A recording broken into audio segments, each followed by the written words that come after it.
Good afternoon, guys. It is March 11th, 2023. On this video, I want to talk to you about just basics about vacuum cleaners. And um, a lot of you probably know a lot of this. I mean, this is just common sense. But I'm kind of aiming this at the average consumer because there's a lot of mistakes that I see people make when it comes to vacuum cleaners and using them. I'm not talking about any particular type of vacuum cleaner. I'm just talking about in general. I don't care if it's cheap, bagless machine that was like 50 bucks at Walmart. I don't care what it is. But this is a common mistake that I see people make. Now, this is about the most typical average vacuum cleaner that I have. Um, so that actually doesn't help with the lighting. So this is a Hoover wind tunnel, and it maybe better. It is about 10 years old, and it still runs great.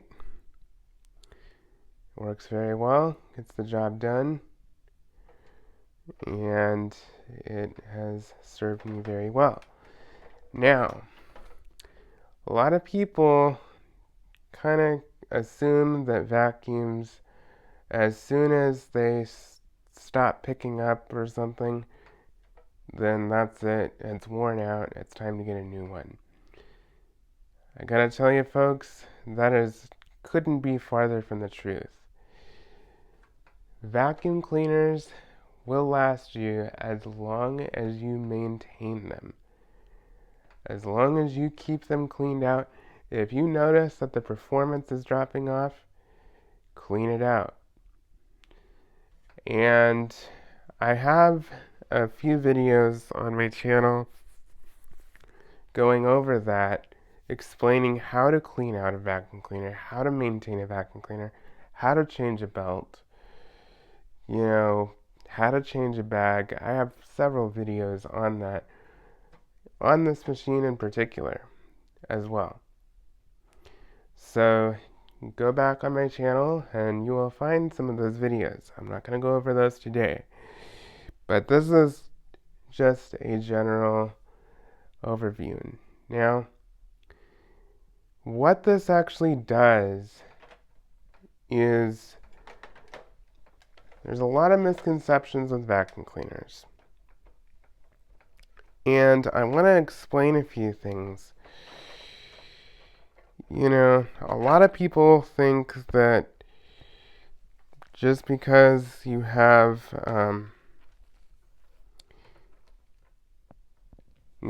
good suction or airflow through the hose means that it's picking up. And some people, believe it or not, actually think that just because the vacuum cleaner turns on and makes noise, that it's working. Both of those are false measures of it working properly and in good condition. Now, one thing that you want to do is with your cord, do not run over your cords. I see a lot of people do that. Do not do it. You will destroy your cords. The roller brush underneath here is aggressive. If it gets caught in there, it can rip your cords up and expose wires and make a big mess. The cords can be replaced, but your average consumer is not going to know exactly how to do that or feel comfortable doing that. And so you'll probably either have to take it into some place to get it fixed or get another machine. I just take care of your cords. Keep your cords up off the floor when you're using them. So For example, like if there's a cord clip or something in the top, use that. And in my case, I have a cord clip kind of down in here. This one's a little bit weirder. But when you're vacuuming, hold the cord in one hand to keep it out of your way. And then, put it in your hand and then move it behind you and away from you. That's a common thing that I see people do. They will run over their cords and just not care, or they'll push their cords around. You're just asking for trouble with that. So take care of your cords. Now, when it comes to plugging in and unplugging your vacuum cleaner, you've got to take care of that too. I see a lot of people that just rip them out of the wall or, yank on the cord, and that is not good. You do not want to do that with your cords on your vacuum cleaner or any appliance, but I see it most commonly with vacuum cleaners. Now, let me take you over here. Okay, you see this is a wall outlet here. Now, you are going to grab the plug and push it in. You don't want it out at an angle like this. Make sure it's straight. Push it all the way in. And when you are done, do not yank on the cord from out here. Grab the plug itself firmly and pull out. Pull straight out.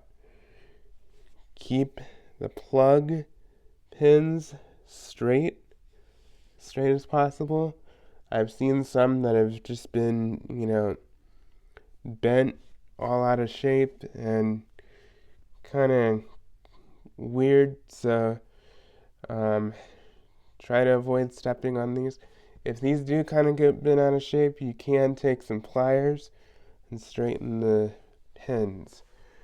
So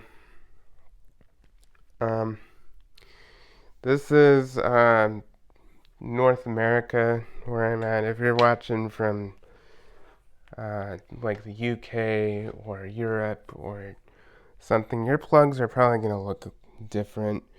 Our plugs, they can get bent pretty easily, and so I don't know what it looks like in other parts of the world, but if you're in the United States or Canada, you'll probably have that type of plug. So I'm going to move you back here. Okay, so that's that on the cord. You want to keep the cord out of your way. Because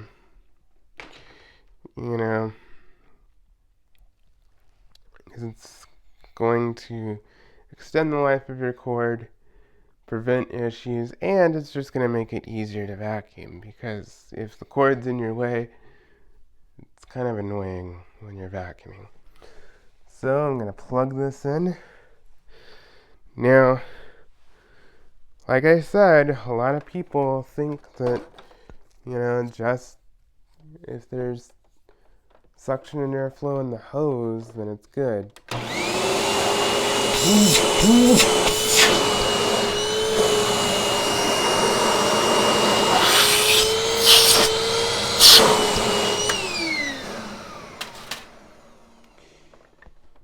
As you can tell, this has pretty good suction and airflow. Now, that is one part of it, but the other part is the roller. Now, if I turn this on, you'll see it'll spin.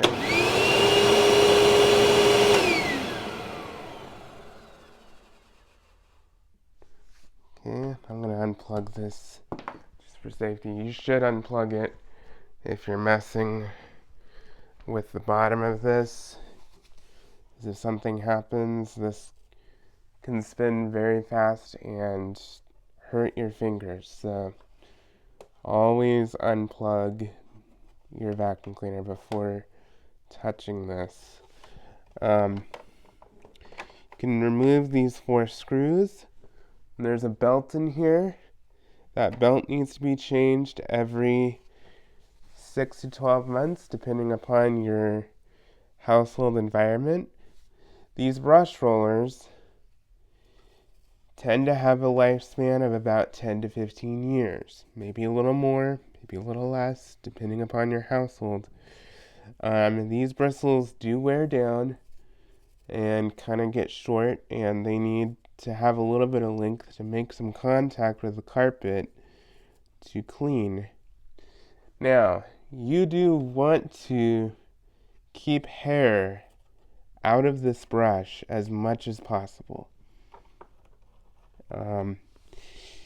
If you have a household with a lot of long hair, check it every time. So, like, for example, I have some friends and some family members that have households with, pretty much all girls with long hair and stuff. Just clean it out, as much as possible. I would say at least once a month, go in here and clean it out, but do it as often as you possibly can. If there's too much hair on these brush rolls, you can reduce the cleaning efficiency of your brush for one, but also the hair can make its way into the ends here where the bearings are and destroy your bearings, ruining your brush roll. And also, if there's a lot of hair on here, there can be a lot of resistance, which results in wearing out belts faster, breaking belts, and you don't want that. So, yeah, it's very important to keep the brush clean. And the brush is what starts the process of picking up dirt. It beats the carpet and loosens the dirt so that way the air can take it in. So, yeah. Another common mistake that I see people make on a lot of vacuum cleaners is the height adjustment. Now, a lot of people, for whatever reason, will take this height adjuster. It may look a little different on yours. Mine is a slide. So, a lot of people will just jack it all the way down, no matter what carpet they have, and they think it's going to clean better. It's not going to clean better. You have to have some air coming through here to carry the dirt. Now, what I like to do, and what I recommend, is, when you get a new vacuum cleaner or a different vacuum cleaner, or even the current one you have now, whenever there's a machine that you aren't sure how it's going to act on your carpet, start on the highest setting, turn it on, and recline it, and lower it one notch at a time until you hear the brush hit the floor. So, and as soon as you hear it hit the floor, then stop. Don't go any lower. Because when you have it too low, what's going to happen is it's not going to clean as efficiently. For one, it's going to restrict a lot of airflow and everything. But also, you're going to wear out your brush roll faster. You're going to wear out belts faster. And you could very likely damage your carpet. So, and,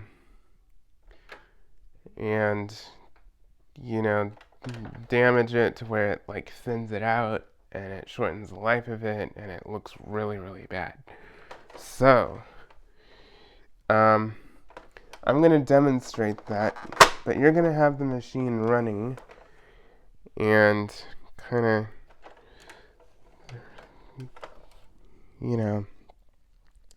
do all that.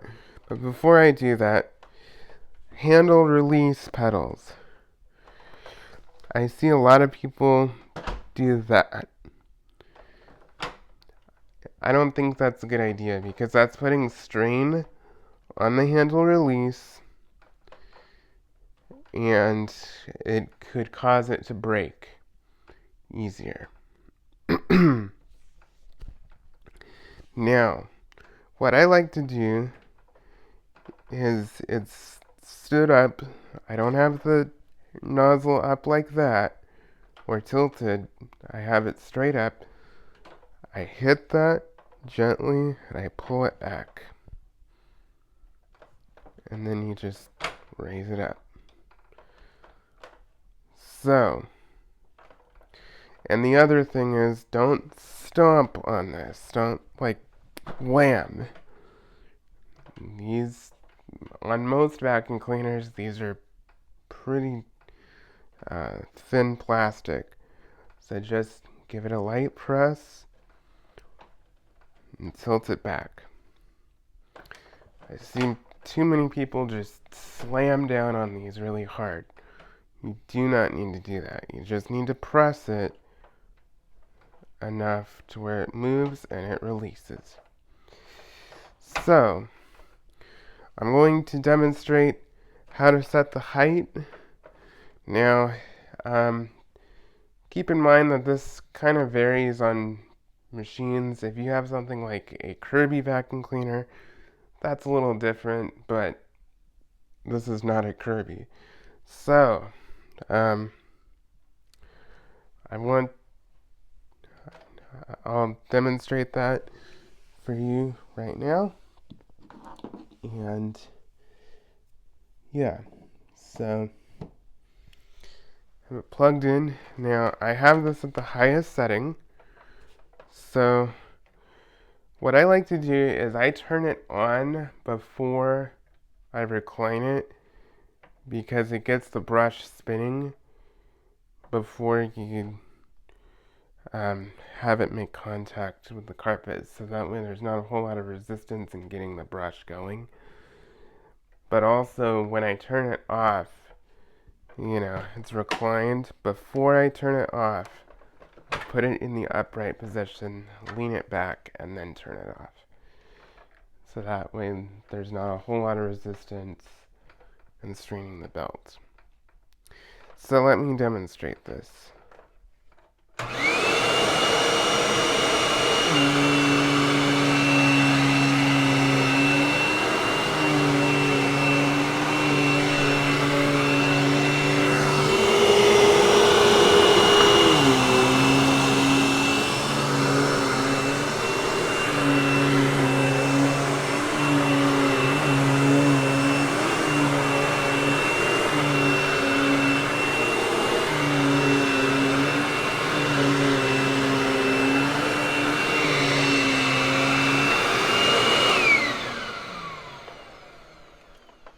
Okay, so in my case, the second position down from the highest position seems to be good.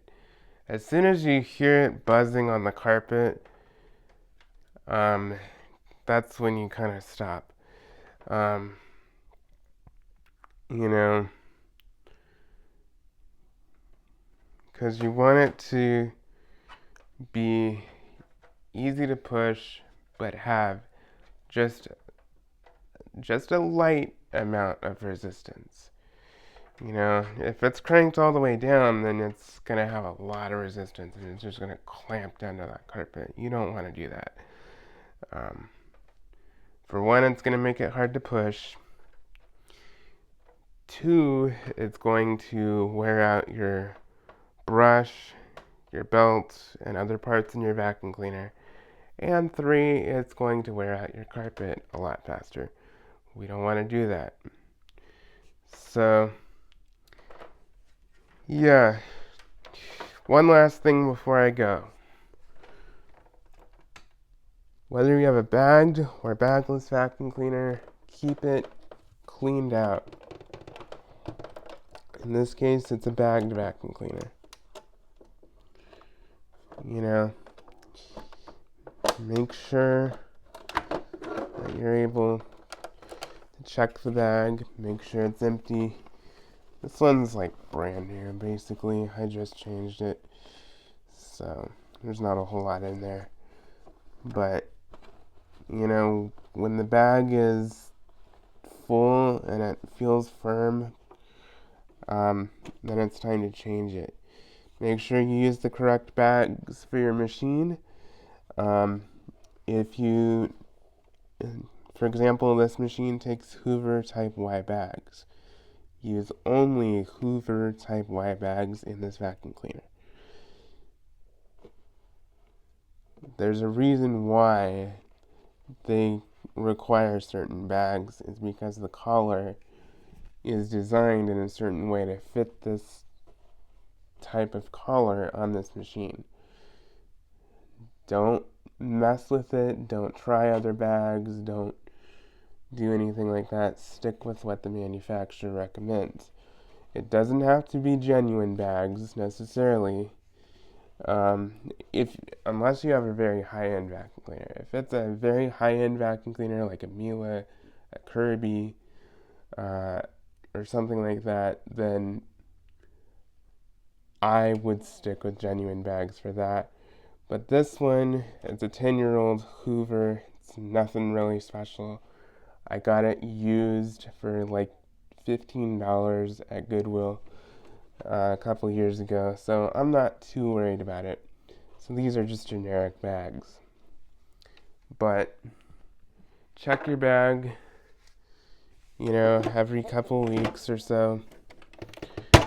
And depending upon your household, a bag should last no less than a month, but in my house, they last between 3 to 6 months. It just depends on the use. It depends on how much I'm cleaning up. If you have a bagless vacuum cleaner, make sure that you keep that canister empty and clean out any filters that the vacuum cleaner has to keep airflow at its peak, and you should be in good shape. But treat your vacuum cleaners with respect, Keep them maintained and don't abuse them. Don't pick up massive amounts of debris that'll clog it up. Um, Keep them clean. And do not pick up anything wet. Do not, pick up anything large or hard or anything like that intentionally. And if you do all those things, then your vacuum cleaner should last you 10, 15, 20 years possibly. And I recommend getting a decent vacuum cleaner, such as a Hoover, maybe even a Bissell, you know. And if you take care of it from day one, you know, it's going to take care of you. So you can't expect a vacuum cleaner to constantly just work for you. You have to, treat it with respect. Like, think about, like, your car and stuff. You know, don't you get an oil change in your car to keep it running good? Don't you, get a new air filter in your car, get new spark plugs every once in a while, new tires? That's the same thing with the vacuum cleaner. Every once in a while, you may need to change a belt, you may need to change a brush roller, change those bags, change those filters, and clean it out, maybe once a year. Go over everything, make sure that the brush is clear of hair, make sure the tubes are clear of clogs and everything, and you should be in good shape. It should only take you about 10 or 15 minutes to just look it over and check things, and you know, worst case scenario, if you're not mechanically minded or you don't feel comfortable doing it, you can take it to somebody who will do it for you, and that will keep your vacuum cleaner running pretty well for years to come. The vacuum cleaner is an important tool in your house. It's an investment. It keeps your air clean, it keeps your floors clean, it keeps your furniture clean. We depend on them for so much. And to just abuse them is just not a good thing. So treat them nicely, take care of them, keep them clean, and they will last you a long time. So anyway, please like, comment, and subscribe, and stay tuned for more videos.